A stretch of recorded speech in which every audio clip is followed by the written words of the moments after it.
أعوذ بالله من الشيطان الرجيم. بسم الله الرحمن الرحيم. الحمد لله رب العالمين، والصلاة والسلام على أشرف الأنبياء والمرسلين سيدنا محمد وعلى آله وصحبه أجمعين.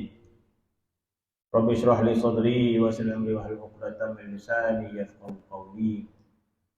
اللهم زدنا علما وفهما وألحقنا بالصالحين آمين يا رب العالمين. Sambungan kita hikam kisah 43, perkataan dia,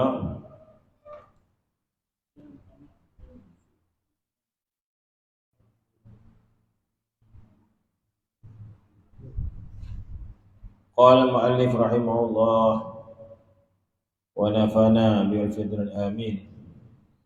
Bermula waham itu pekerjaan yang adami. Adami ni maksud tidak wujud. Macam kita belajar sifat 20, Allah Ta'ala sifat dia wujud, lawan dia adam. Di sifat 20 kita belajar, perkataan dia Allah Ta'ala itu wujud, lawan dia, mustahil dia adam. Adam ni tidak wujud, Adam ni tidak wujud. Bermula waham itu pekerjaan yang adami, iaitu pekerjaan yang tidak wujud, iaitu lawan kepada hakikat yang wujudi. Dan nafsu yang naqis itu mengikat kepada segala pekerjaan yang wahmiyah, yang batilah, terlebih sangat daripada mengikut kepada haqaiq yang sabitiyah, kerana wujud munasabah antara keduanya, iaitu disebut bahawa nafsu kita ini membawa kita pada melihat perkara yang waham. Waham ni tidak jelas, tidak jelas, tidak kokoh. Waham. Jadi nafsu kita mengajak kita kepada memandang waham itu hakikat. Di antara dia, nafsu ini dia memilih yang nama dan bahagia itu harta. Yang nama dan bahagia itu dunia. Kesimpulan dia, dunia. Apakah yang membawa kita cinta kepada dunia? Iaitu nafsu. Nafsu inilah yang mengajak kita mencintai harta dan sebagainya. Maka apabila hati kita tertarik kepada yang lain daripada Allah Subhanahu wa Ta'ala, dan kita penuh keyakinan bahawa sumber bahagia itu adalah harta, jadi sentiasalah dia memandang harta itu sumber kebahagiaan yang perlu diperolehi. Dan bila dia memiliki kekayaan, maka dia rasa bahagia dengan harta tersebut. Maka disebut dia bahagia kepada sesuatu yang tidak wujud. Dia berbahagia kepada sesuatu yang tidak wujud pada hakikat dia. Jadi itu makna waham itu adalah sesuatu yang bukan pasti dia punya kebahagiaan dia. Jadi hakikat itu apa? Hakikat itu apabila kita melihat bahawa kebahagiaan itu ada pada Allah Subhanahu wa Ta'ala, maka ketika itu kita melihat hakikat.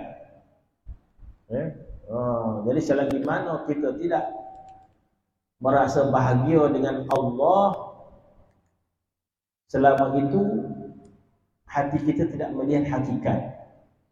Tapi hati melihat apa? Hati adalah melihat benda yang palsu, benda yang batil. Dan disebut juga perkara batil itu adalah benda yang waham. Waham ni benda yang tak wujud pun sebenarnya. Tidak ada kewujudan kebahagiaan pada harta dan dunia ini, sebab semuanya akan binasa. Semuanya akan binasa. Jadi kita rasa bahagia dengan sesuatu yang tidak pasti. Nama dia waham. Lawannya hakikat. Benda yang sebenar bahagia itu adalah Allah Subhanahu wa Ta'ala. Cuma kita dia tak tak dapat nak faham sebab malas kita, sebab dogi kita, ya, dan tidak ingin merasai faham bahawa kebahagiaan itu ada pada Allah Subhanahu wa taala. Dengan arti kata lain, sekiranya seseorang itu ketaatan dia kepada Allah sehingga dia merasa bahagia dengan Allah, ya, bila mengingati Allah dia rasa bahagia, bukan pada harta, bukan pada dunia, ya. Hakikat kebahagiaan bukan pada makhluk, tetapi hakikat kebahagiaan ada pada Allah Subhanahu wa taala, dan dia merasainya. Dia merasai kebahagiaan itu. Maka disebut orang ini telah melihat hakikat yang sebenar. Sebab hakikat yang sebenar itu kebahagiaan ada pada Allah Subhanahu wa taala. Kita tak rasa pun, tak ada rasa bahagia pun, tapi rasa apa? Entah, nak lalap rasa, muak dia rasanya. Dia kata, habis rasa bahagia kat mana? Kalau ada harta, yo. Dunia, yo. Jadi, apakah kita memandang dengan pandangan yang sebenar? Benar tak pandangan kita itu? Itu masalah dia. Betul ke perasaan kita itu? Betul ke perasaan kita? Apa perasaan kita bila memiliki harta? Wah, itulah nikmat. Kita mengucap nikmat. Dengan Allah itu menyeksakan, kita kata. Menghadap Allah itu menyeksakan. Mengingat Allah itu satu benda yang meletihkan. Betul ke kita tu? Betul ke salah? Salah. Kita tersalah pandang. Tapi yang kita rasa bahagia itu waham. Waham, benda yang bukan, batil. Jadi hati kita tertipu dengan benda yang waham. Bersalah tak kita? Bersalah. Bersalah tak kita? Salah kita. Sebab kita memilih benda yang batil. Al-haq ada pada Allah Subhanahu wa taala. Jadi tak ada pilihan lain. Kita kena cari jalan macam mana orang nak rasa bahagia dengan Allah Subhanahu wa taala. Tak ada pilihan lain. Di akhirat nanti ketentuan kita, kemuliaan kita berdasar yang ini. Kita rasa bermaksud di dunia ini kita rasa bahagia dengan siapa? Kita hidup di dunia ini, kita rasa bahagia dengan siapa? Masya Allah, yang rasa bahagianya iaitu anak, isteri, harta, kawan, rakan, makhluk. Kita sebutlah pelbagai jenis. Kita rasa bahagia di dunia. Kita rasa bahagia dengan anak, Masya Allah. Kita rasa bahagia dengan isteri. Kita berasa bahagia dengan rumah kita, harta kita. Sebutlah sebanyak-banyaknya. Kemudian dengan Allah Ta'ala, itu taklah pula kita kata. Tak pernah rasa bahagia. Kita nahan sabar. Bila bersama dengan Allah Ta'ala, kita nahan sabar. Tapi kalau dengan dunia, nak nahan sabar ke, itulah tempat kita. Kita nak sabar pula. Sabar ni benda tak suka. Sabar ni benda tak suka. Benda tak suka, kita hadap juga. Benda sabar. Dengan harta, dengan makhluk, kita kata, kita rasa bahagia.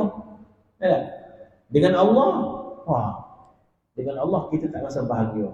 Bermaksud, kita tidak nampak hakikat.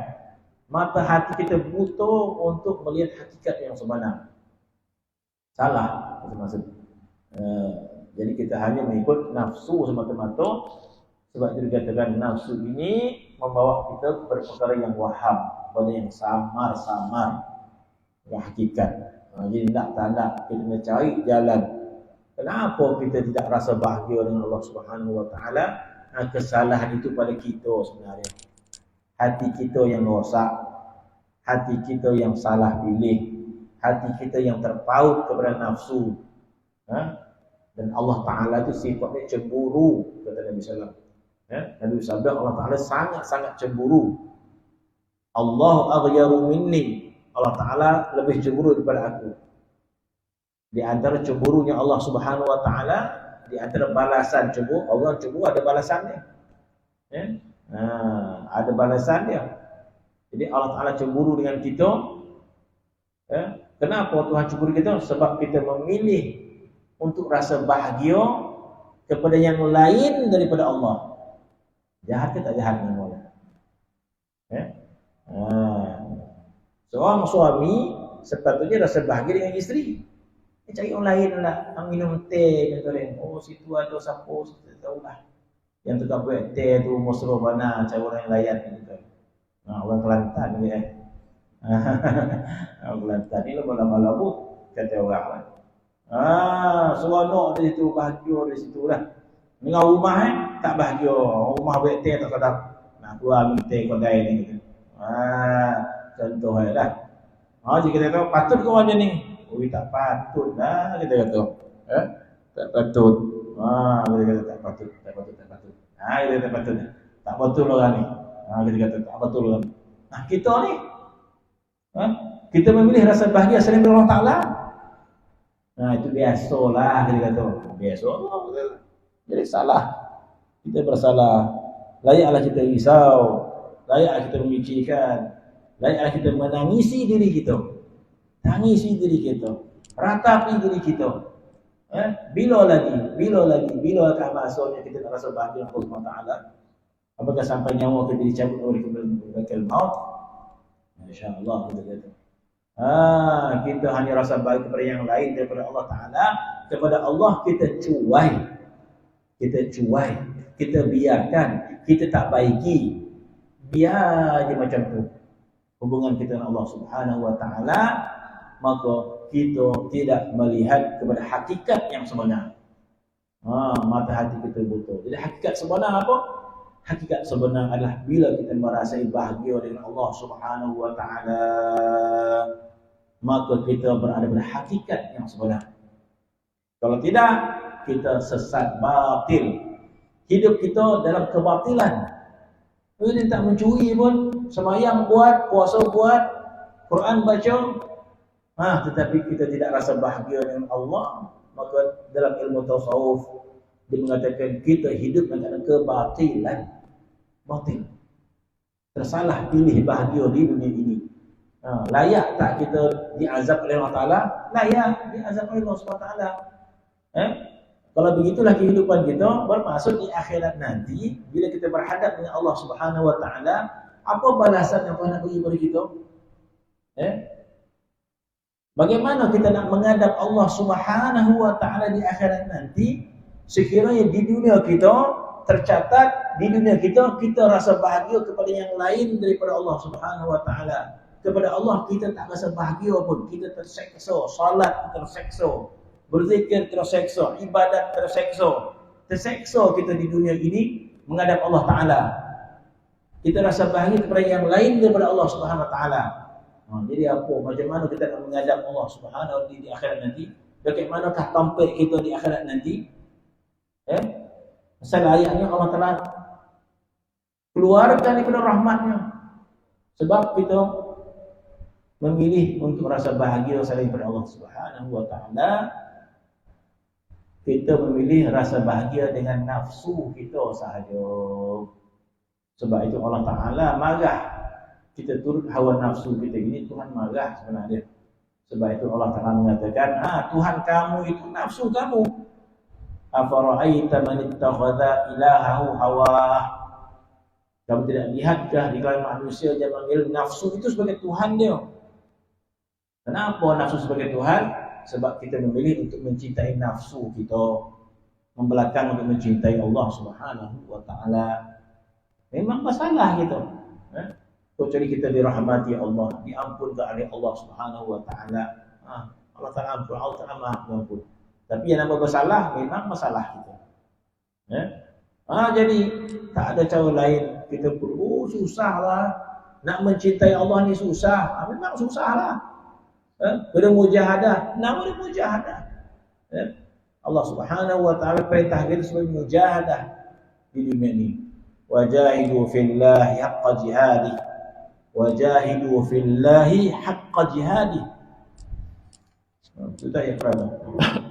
Allah Ta'ala firman Al-Quran, wajahidu fillah. Allah Ta'ala tak sebut jahidu fi sabilillah. Jahidu fillah. Berjihadlah kamu pada Allah. Haqqa jihadih, dengan sebenar-benar jihad. Jihad ni apa maksudnya? Jihad ni kita berlatih, latih, ponek, susah, itu namanya jihad. Mana berlatih-latih kita untuk lawan nafsu kita ini. Untuk apa? Untuk kita mencari rasa cinta kepada Allah Subhanahu Wa Taala. Nama dia mujahadah. Kau tak nak mujahadah malir, itu benar, dan mayang dah lah. Dia kata, kena benar, pergi lah semua tu. Mana tidak ada mujahadah. Nak lalap lah, kena benar, biar lantak. Dia kata, ke mana nak pergi hati tu, biar lantak. Macam mana dia dah ramah kat dunia ni. Dia kata, habis tu, biarlah, lalap je lah. Mana tak ada mujahadah kita. Susahlah nak buat tu. Tak ada mujahadah. Maka tak ada mujahadah. Allah Ta'ala sebut dalam Quran, wajahidu fillahi haqqa jihadi. Berjihadlah pada Allah sungguh-sungguh. Kita kata. Kalau kita redha dengan diri kita sebegitu, kita pulang. Apakah kita redha di dunia ini kita rasa bahagia selain daripada Allah Subhanahu Wa Ta'ala? Sampailah kita mati nanti. Apa kita redha? Kalau redha malam ataupun bodoh sangat kita ini. Kita jadi manusia yang bodoh. Membiarkan diri kita itu hina di sisi Allah Subhanahu Wa Ta'ala. Oh, susah macam tu. Ya susah. Nama dia mujahadah kita. Mujahadah. Allah pada itu. Mujahadah rati. Mujahadah Allah. Makan cukup. Bukan tak boleh makan. Berjalan cukup. Jauh boleh. Ada kira orang jauh-jauh lah.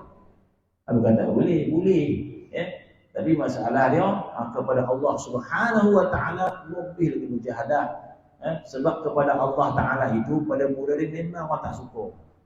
Kepada Allah tak suka. Sebab nafsu begitu. Nafsu ini tidak suka pada Allah Subhanahu Wa Ta'ala. Kenapa nafsu tak suka pada Allah Ta'ala? Nafsu itu sifatnya mencintai dirinya sendiri. Itu nafsu. Nafsu itu bersangkutan mencintai dirinya sendiri.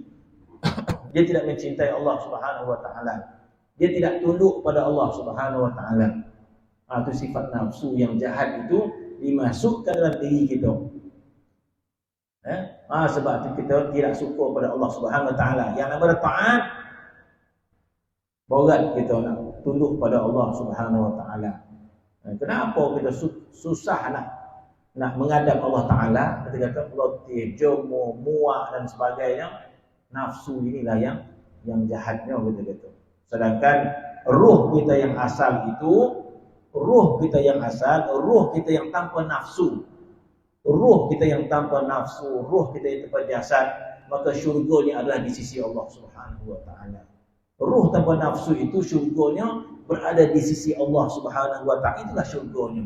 Berasa bahagia. Ruh ini syurga adalah di sisi Allah Subhanahu Wa Ta'ala.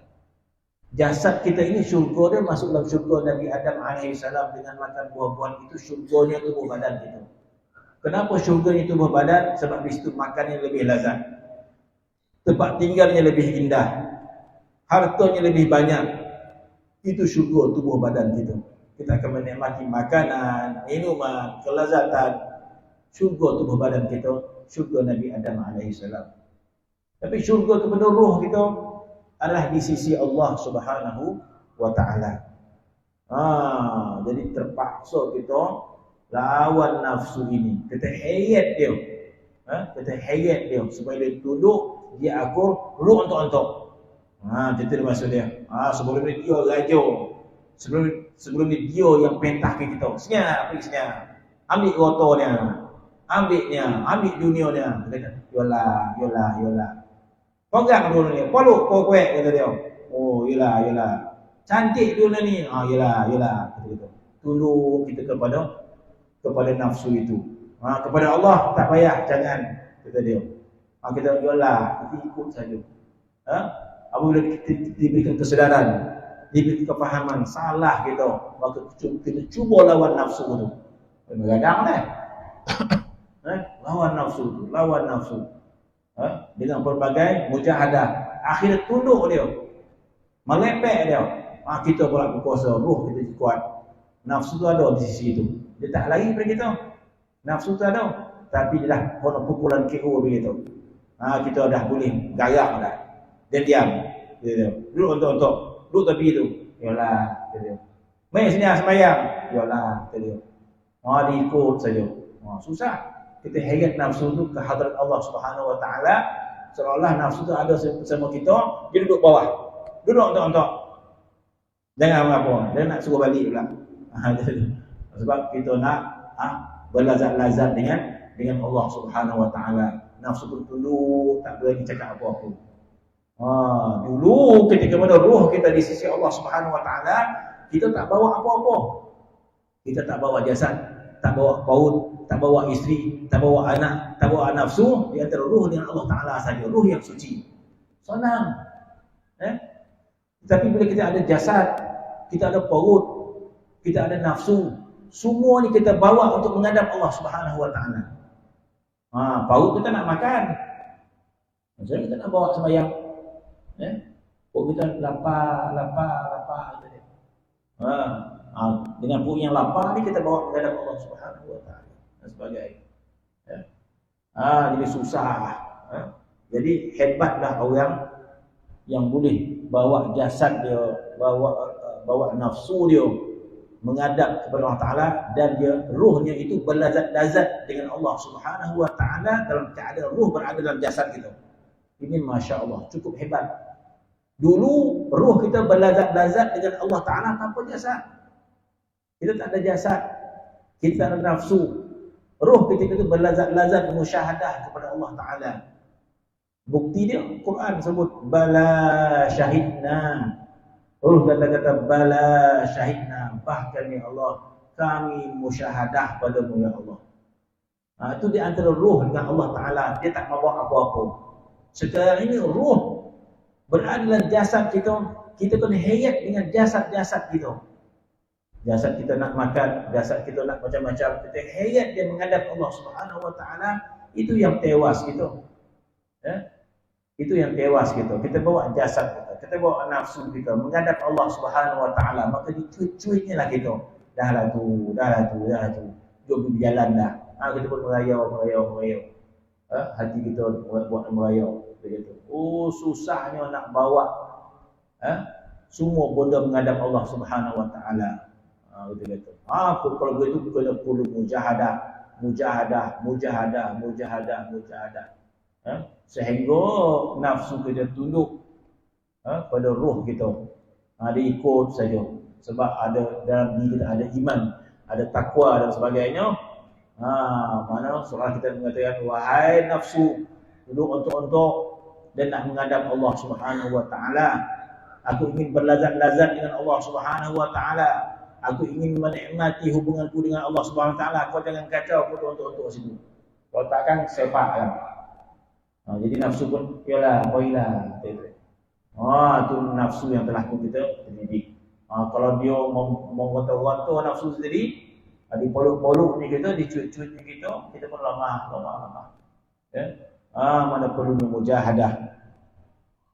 Maka seseorang yang melihat kebahagiaan selain daripada Allah Subhanahu Wa Taala, maka dikatakan orang itu melihat benda yang waham, benda yang palsu. Maka waham itu pekerjaan yang adami, benda yang tidak wujud.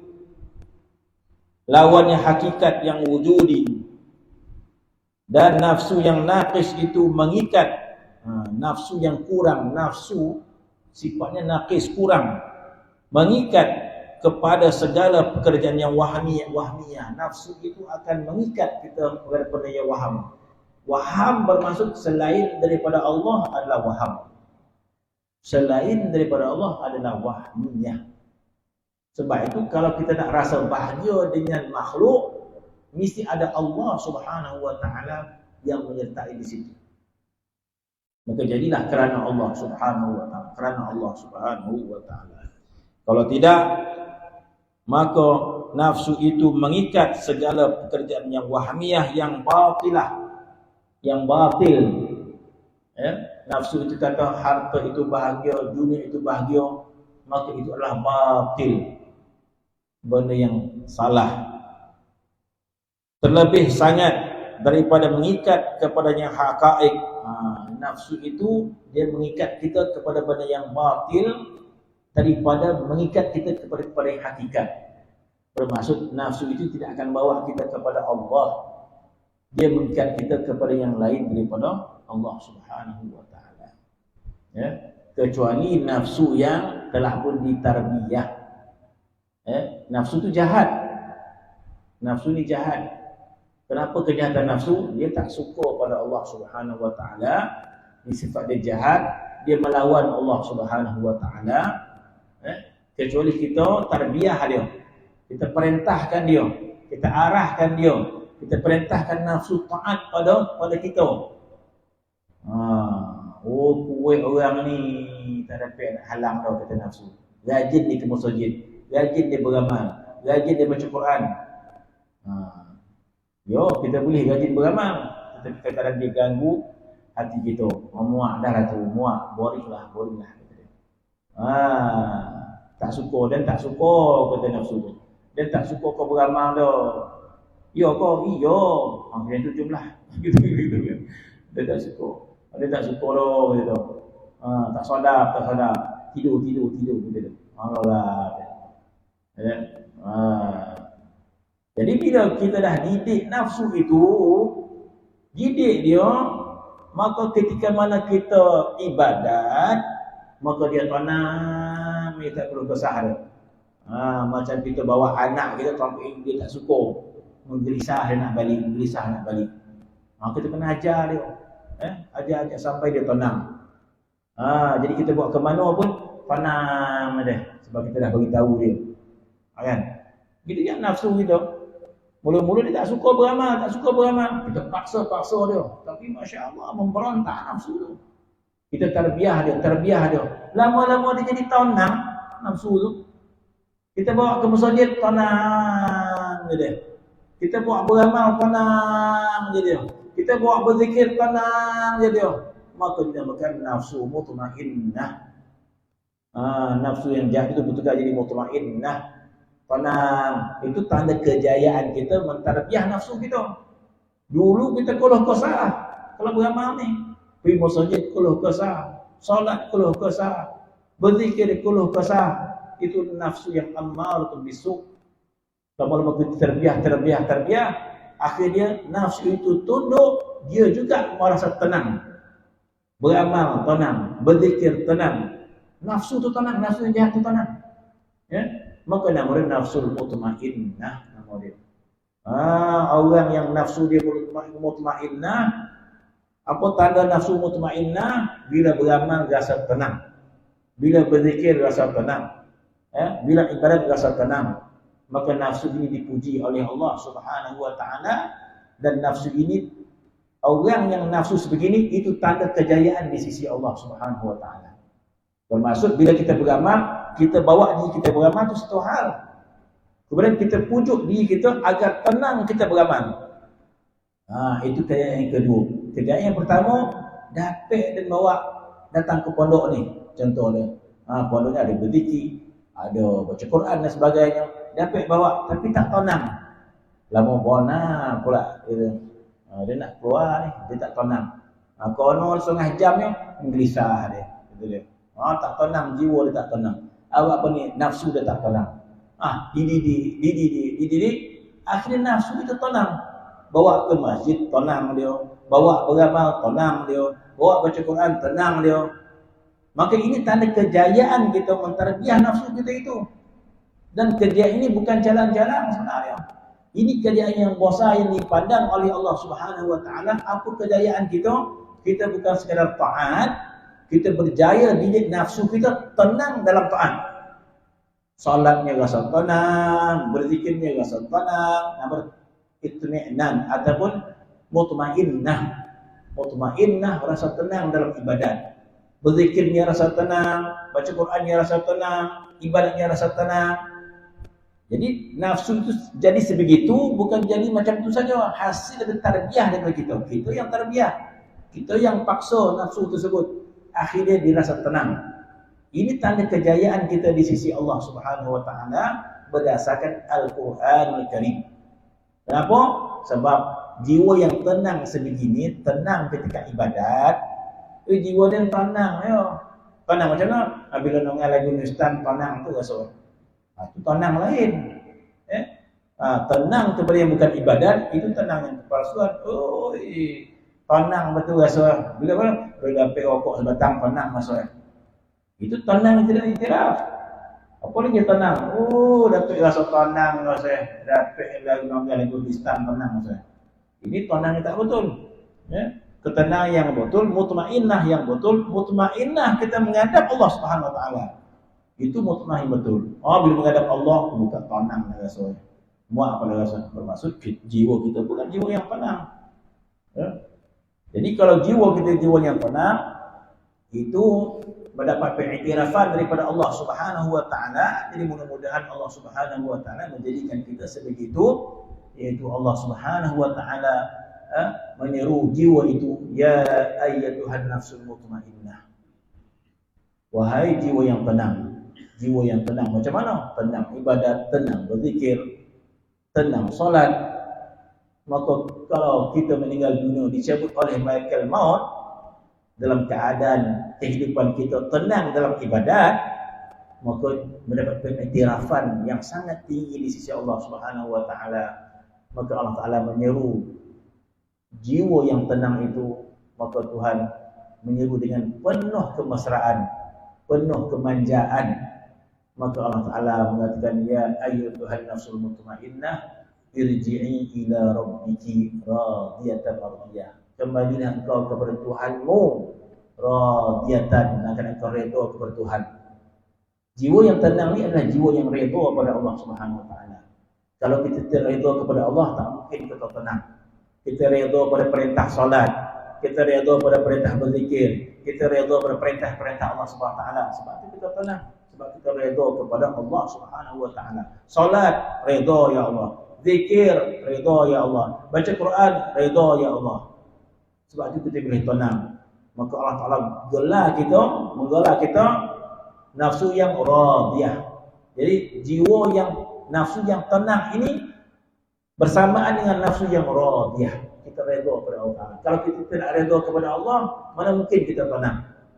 Bila kita tidak tenang ibadat, bermaksud kita tidak redha dengan perintah Tuhan kepada kita. Sebab kita tak suka. Sebab keredaan kita itu tidak sempurna. Keredaan kita tidak sempurna perintah Allah, sebab itu kita tidak tenang.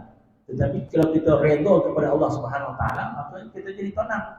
Si anak tadi diajak pergi mana-mana pun, jom pergi rumah huan kau, rumah pak saudara kau, rumah sepupu kau.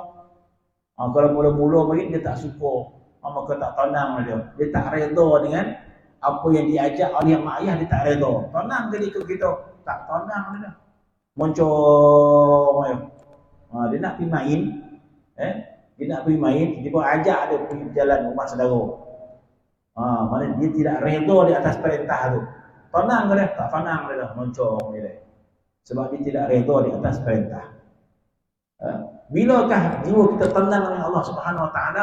Bila kita sudah redha dengan perintah dia. Salat, ya Allah, sami'na wa ata'na. Zikir, ya Allah, sami'na wa ata'na. Kita redha dengan perintah Allah Subhanahu Wa Taala, maka jiwa kita jadi tenang. Maka bila jiwa kita tenang, maka Allah Taala memberikan pengiktirafan yang tinggi. Irji'i ila rabbiki. Kembalilah wahai jiwa yang tenang itu, radiyatan, dalam keadaan engkau itu redha, mardiyah, dan engkau itu diredai. Masya Allah. Apa balasan kita redha kepada Allah? Balasan kita redha kepada Allah, kita diredai oleh Allah Subhanahu Wa Taala. Itu syarat. Itu syarat kita mendapat keredaan Allah Subhanahu Wa Taala. Syarat kita mendapat keredaan Allah, kita redha di atas perintah Allah Subhanahu Wa Taala. Salat kita redha, berzikir kita redha, baca Quran kita redha, bersedekah kita redha. Sesuai yang kita sebut, raditu billahi rabba. Aku redha Tuhan, Allah Ta'ala Tuhan aku. Bermaksud kita redha kepada Allah Ta'ala. Bila kita redha kepada Allah, maka kita akan diredai. Mardiyah bermaksud diredai. Radiyah, kita redha kepada Allah Ta'ala, namanya radiyah. Nafsu yang radiyah, nafsu yang redha kepada Allah. Mardiyah, nafsu yang diredai oleh Allah Subhanahu Wa Taala. Jadi tiga sifat itu berkaitan dengan apa? Bila kita mutmainnah, kita juga redha. dan kita juga diredai oleh Allah Subhanahu wa taala. Jadi itu keadaan nafsu kita bila terdidik. Jadi mudah-mudahan Allah Subhanahu wa taala memberikan kita kekuatan untuk mendidik hati kita tunduk tunduk kepada apa yang diperintahkan oleh Nabi SAW. Nabi bersabda, la yu'minu ahadukum hatta hawahu taba'an lima ji'tu bih. La yu'minu ahadukum, tidak sempurna iman seorang kamu sehingga hawa nafsu dia tunduk mengikut apa yang aku bawa, kata Nabi SAW. Jadi mudah-mudahan Allah Subhanahu wa taala memberi kita kekuatan. Amin ya rabbal alamin. Bismillahirrahmanirrahim.